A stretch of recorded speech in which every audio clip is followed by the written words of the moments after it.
Hello guys. Last part में हमने देखा था कि वॉरेन फोर्ट्रेस पर ऑर्क्स ने कब्जा करने के लिए हमला किया हुआ है। दूसरी तरफ स्टर्लिंग भी उनकी हेल्प करने के लिए और सिपाही लेकर चला हुआ होता है। वो एक मुश्किल फैसला करता है कि वो कैवेलरी मैन के साथ मिलकर मुकाबला करेगा और आगे से लड़ेगा। उस टाइम पर किले में बहुत बुरे हालात जा रहे थे। इंसानों पर ऑर्क्स ने बहुत हमला किया हुआ था। वो किले को तोड़ने में भी कामयाब हो गए थे और इंसानों को मारे जा रहे थे। ह्यूमन कबीला डिफेंस करने में नाकाम जा रहा था और उन्हें भारी नुकसान भी हुआ था। उनकी एक ब्रेव लेडी ऑफिसर बस मारी ही जाने वाली होती है कि ऊपर से स्टर्लिंग आता है और उसकी जान बचा लेता है। अब जीचुआन आर्मी के सारे सिपाही और ऑफिसर्स खुश हो जाते हैं क्योंकि उनको लगा था कि वो मरने वाले हैं, लेकिन एंड टाइम पर उनके लिए हेल्प पहुंच गई थी। उनको उम्मीद जाग उठी थी कि अब वो लोग जीत सकते हैं। तो सारे सिपाही दोबारा से पूरी ताकत से लड़ने में लग जाते हैं। स्टर्लिंग बहुत ही कमाल का फाइटर था। वो क्रोकोडाइल कबीले को एक दफा हरा देता है, जो लोग भी किले में उस वक्त पहुंच चुके थे, और साथ ही अपने सिपाहियों को हिम्मत दिलाता है कि हम अभी नहीं हारे, हम इनका पीछा करेंगे। अब इतनी सारी फौज को देखकर और कबीले ने पीछे जाना शुरू कर दिया था। वो बाहर जाकर अपने कमांडर को बताते हैं कि ह्यूमन कबीले के लिए बहुत बड़ी आर्मी हेल्प के लिए पहुंच चुकी है। अब हमें वापस जाना होगा वरना हम मारे जाएंगे। तो उनकी सारी फौज अब वापस को भागना स्टार्ट कर देती है। जबकि स्टर्लिंग वो उन दोनों ऑफिसर्स के पास आता है और कहता है कि वॉरेन फोर्ट्रेस में आप लोगों के पास छोड़ के जा रहा हूँ। मैं इन लोगों का पीछा करूंगा और वहां तक पहुंचा के आऊंगा जहां से ये लोग आए थे। अब स्टर्लिंग की इतनी बड़ी फौज को अपना पीछा करते हुए देखकर वो दुश्मन और भी घबरा जाते हैं और दौड़ लगाना स्टार्ट कर देते हैं। लेकिन स्टर्लिंग वो काफी बेरहम ऑफिसर था। वो और उसकी फौज उनको भागने ही नहीं देते, उनको चेस करते हैं और उनका मार मार के बुरा हाल कर देते हैं। ऑर्क्स ये सोचकर आए थे कि वो ये युद्ध जीत जाएंगे, लेकिन यहाँ पर तो सारी कहानी ही उल्टी हो गई थी। स्टर्लिंग जाकर उन लोगों को पकड़ लेता है और वहां पर वो और उसके सिपाही बहुत अच्छी फाइट करते हैं। उनके कमांडर की 1-to-1 फाइट स्टर्लिंग से भी होती है, लेकिन स्टर्लिंग की फाइटिंग स्किल्स बहुत कमाल की थी और जो सिपाही बाकी बचे थे वो डर के फिर से भागने लग जाते हैं। उसके बाद स्टर्लिंग कहता है कि हम खाएं पिएंगे, थोड़ा आराम करेंगे और उसके बाद इनको दोबारा से चेस करेंगे। ये स्ट्रेटेजी उसने जीचुआन शियू से सीखी थी। जी शियू हमेशा ऐसे ही करता था। जब दुश्मन घबरा जाता था और डरा हुआ होता था तो उसको चेज करता था और उस आखिरी पॉइंट तक जाता था जब तक उनको खत्म नहीं कर देता था। अब स्टर्लिंग ने भी यही करने का फैसला किया था। स्टर्लिंग को मिस्टर प्रेसिडेंट का एक लेटर भी मिलता है जो उसे कहते हैं कि ऐसे चेज करना सेफ नहीं है, जहां तक मुझे लगता है ये काम रोक दो। लेकिन स्टर्लिंग कहता है कि ये युद्ध है और जंग में सारा कुछ जायज होता है। जो मुझे सही लगेगा वो मैं करूंगा क्योंकि इस वक्त कमांडर मैं हूँ। उधर क्रोकोडाइल कबीले को दिखाते हैं कि वो लोग थक हार के रात को बैठे हुए होते हैं, खाना पका के कुछ खाने की कोशिश कर रहे होते हैं, लेकिन एकदम से जमीन हिलने लग जाती है। वो होता है स्टर्लिंग और उसके घोड़े। वो अचानक से उन लोगों पर हमला कर देते हैं। वो लोग फाइट करने की कोशिश करते हैं लेकिन ऑफ कोर्स मारे जाते हैं और फिर कुछ बच के भाग जाते हैं। अब स्टर्लिंग काफी खुश था।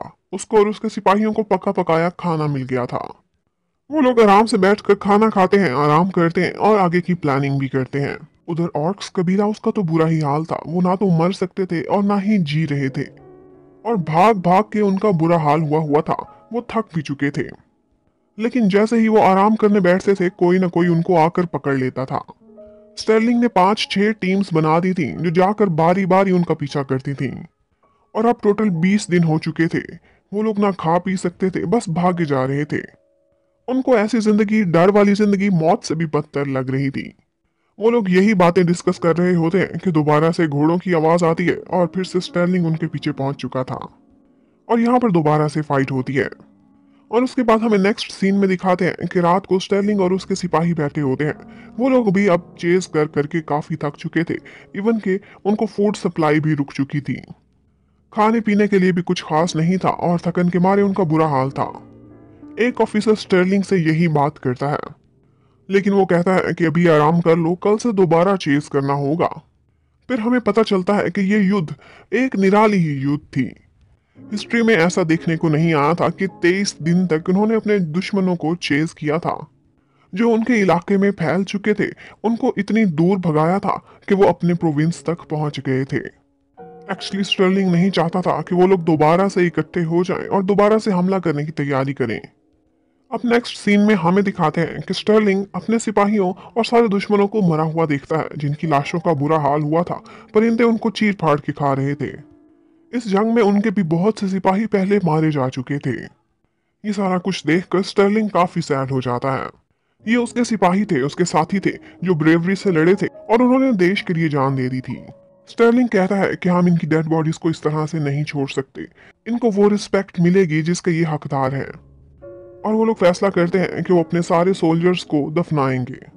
और उसके बाद वो अपने सिपाहियों को जोश दिलाने के लिए एक लंबी चौड़ी सी तकरीर करता है और कहता है कि हम सेंट्रल आर्मी वाले जीचुआन फैमिली को प्राउड फील कराएंगे। जब भी हमारी देश को हमारी जरूरत होगी हम अपनी जान देंगे और आखिरी सांस तक लड़ेंगे। और यहीं पर ही ये पार्ट खत्म होता है। Thank you for watching. Stay connected. Bye bye. Hello guys. Episode number 16 के स्टार्ट में स्टर्लिंग युद्ध पूरी करके जब वापस आ रहा होता है तो वो देखता है कि ईस्टर्न रीजन की स्टेट्स में बहुत बुरे हालात हैं। बेशक वो जंग में जीत तो चुके थे लेकिन फिर भी एग्रीकल्चरल लैंड सारी खराब हो गई थी। उसकी वजह से फूड सप्लाई पर भी इफेक्ट पड़ा था और उसके साथ ही साथ ट्रेड भी खत्म हो गई थी। लोगों की शॉप्स बंद हो गई थी। हर तरफ लोग भूखे बैठे हुए थे। ये सब देखकर वो काफी सैड हो जाता है। वो जंग जीत भी जाए फिर भी सिविलियंस हार जाते हैं। वहां पर उसका वेलकम करने के लिए ईस्टर्न रीजन की बहुत सारी स्टेट्स के गवर्नर्स आए हुए थे और वहीं पर ही एक गवर्नर जिसका नाम गुलैन था। स्टर्लिंग उसका मेहमान बनने वाला था। जब वो लोग खाना खाने के लिए जाते हैं तो स्टर्लिंग देखता है कि बाहर तो लोग भूखे बैठे हुए थे लेकिन यहाँ पर इतनी सारी डिशेज हैं, वो भी थोड़े सारे लोगों के लिए। उसे ये सब काफी अजीब लगता है लेकिन वो खामोश रहता है। उसके बाद वो सारे लोग मिलकर खाना खाते हैं और वहाँ का गवर्नर गुलैन बार बार स्टर्लिंग की तारीफ करता है कि उसने जिस तरह से सेंट्रल आर्मी को यूज करते हुए ऑर्क्स को इस एरिया में हराया है, ये सब कुछ बहुत रिमार्केबल है। उसी डिनर के बीच में एक गवर्नर आता है और वो अपना एक्सपीरियंस स्टर्लिंग के सामने भी शेयर करता है। वो बताता है कि मेरे पास 10 कबीले थे जो ऑर्क्स के भी अंदर शामिल थे, लेकिन ये ऑर्क्स बहुत ही शेमलेस और बुरे लोग हैं। उन्होंने बगावत कर दी। लेकिन वहीं बैठा एक और गवर्नर जिसका नाम येलेन था, वो काफी एंथुसियास्टिक और यंग टाइप का था। वो सच बोल देता है, कहता है कि जितने भारी टैक्सेस उन पर लगाए गए थे वो ये ना करते तो और क्या करते। और उसके बाद उस गवर्नर को चुप कराने के लिए और बात बदलने के लिए वो लोग एक नई डिश स्टर्लिंग के लिए लेकर आते हैं। कहते हैं कि ये यहाँ की स्पेशल फूड है, आप चेक करके देखें। स्टर्लिंग को लगता था कि शायद बहुत ही कोई एक्सपेंसिव फूड होगी। वो खाकर चेक करता है। कहता है कि टेस्ट तो बस ऑर्डिनरी सा है, वैसे ये किस चीज से बनी हुई है मुझे समझ नहीं आ रही। तो यहाँ पर जब स्टर्लिंग को पता चलता है कि इस फूड के इंग्रेडिएंट्स में से ऑर्क्स का ब्रेन शामिल है तो ये सुनकर उसकी हालत खराब हो जाती है। उसे लगता है कि वो भी वॉमिट ही कर देगा। उस डिनर के बाद का सीन आता है। स्टर्लिंग जब बाहर जा रहा होता है तो उसे वही यंग गवर्नर जिलिन मिलता है और वो उससे कुछ बात शेयर करना चाहता था। वो स्टर्लिंग से कोई बात अकेले में करना चाहता था।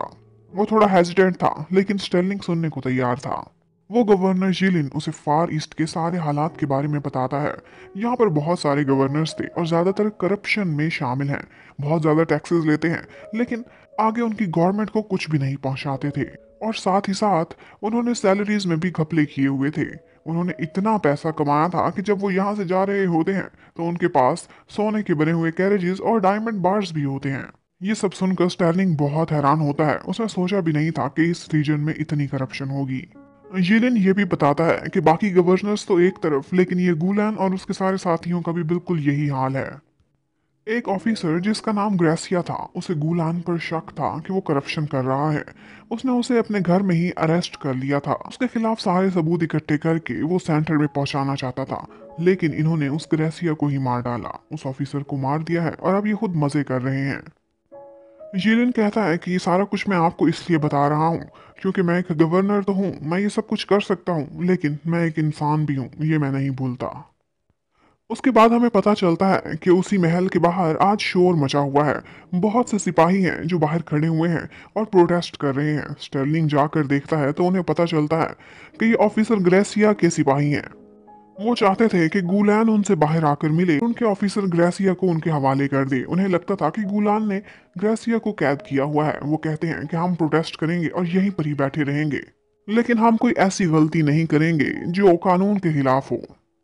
यहाँ पर स्टर्लिंग को गवर्नर जिलिन रोकता तो है लेकिन फिर भी वो बोल देता है। कहता है कि आप लोगों को पता नहीं शायद, ऑफिसर ग्रेसिया को मार दिया गया है। वो लोग ये सुनकर बहुत गुस्से में आ जाते हैं। वो लोग अपने ऑफिसर से बहुत लॉयल थे, कहते हैं कि हम इस महल पर हमला कर देंगे, गुलान को मार डालेंगे और अपने ऑफिसर ग्रेसिया का बदला लेंगे। लेकिन स्टेर्लिंग उनको चुप करा देता है और कहता है कि इस सब से क्या फायदा, तुम लोग सारे लॉयल ऑफिसर्स हो और मैं नहीं चाहता कि तुम लोगों के ऊपर बागियों का धब्बा लगे। क्या तुम लोग ऐसी जिंदगी पसंद करोगे? अपनी फैमिली को क्या मुंह दिखाओगे? सारी जिंदगी तुम लोग देश के साथ लॉयल रहे और एंड पे मरोगे। कौन सी मौत? गद्दार की मौत। और फिर उनको यकीन दिलाता है, कहता है कि मैं स्टेर्लिंग सेंट्रल आर्मी का कमांडर आपसे वादा करता हूँ कि आप लोगों को इंसाफ मिलेगा और जो लोग असल गद्दार हैं और करप्ट हैं मैं उनको जरूर सजा दिलवाऊंगा।